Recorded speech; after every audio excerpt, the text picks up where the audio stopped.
It is a crippling and mysterious disease that makes everyday life a minefield for some 5 million Americans. OCD, or obsessive compulsive disorder. And one of those people is superstar comedian Howie Mendel. On stage, he makes millions of people laugh, but off stage, he can't shake hands with them, or touch a doorknob, or a glass, or even be with his own family at times. Handrails are my enemy. I never go near a handrail. I won't open those things. I would never serve myself. Wouldn't touch this because a lot of people have touched that. This is actually my nightmare. His obsession, germs, an obsession made famous with his trademark fist bump. And what's the difference between shaking the hand and the fist bump? In my mind, this is a petri dish. Otherwise, I would spend the day as I have in the past in my life in the men's room, rubbing and scrubbing and scalding. Look, everything's brand new each day. That's normally how a workstation looks. Look at my stuff. It's all brand new, not touched. Even Mendel's trademark bald head is this way by choice. This feels so streamlined and so clean. You know, it just feels cleaner. A lot of folks would think that's what would set off a panic attack, is sitting next to Johnny Carson, your idol. That's totally different than the fear that OCD injects into my life, which is terror. You drop the pill. Yeah. As our camera rolls, Yeah, it's right here. he drops the one anxiety pill he'd brought with him to the set. I don't want you to touch the floor, and I won't touch the floor. I mean, now it's coming off like crazy. But it's, why? I'm not going to take it.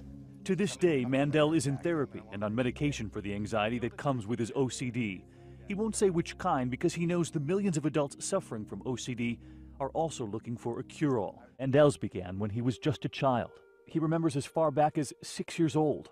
They would make fun of me because I couldn't tie my shoes. Well, I could, but I didn't want to touch it. But I don't want to say I'm afraid to touch it because it's dirty, so I didn't.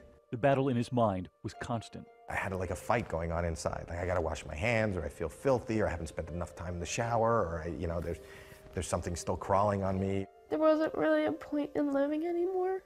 Mendel is aware of the children we've reported on here after documenting their struggle with OCD for more than a year. Their own fears of germs had become debilitating.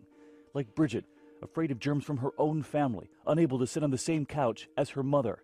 Oh, don't. Okay. There was Michelle, who spent hours in her shower under the scalding water. I pulled her out of the shower and she just sat on the floor and rocked and crying.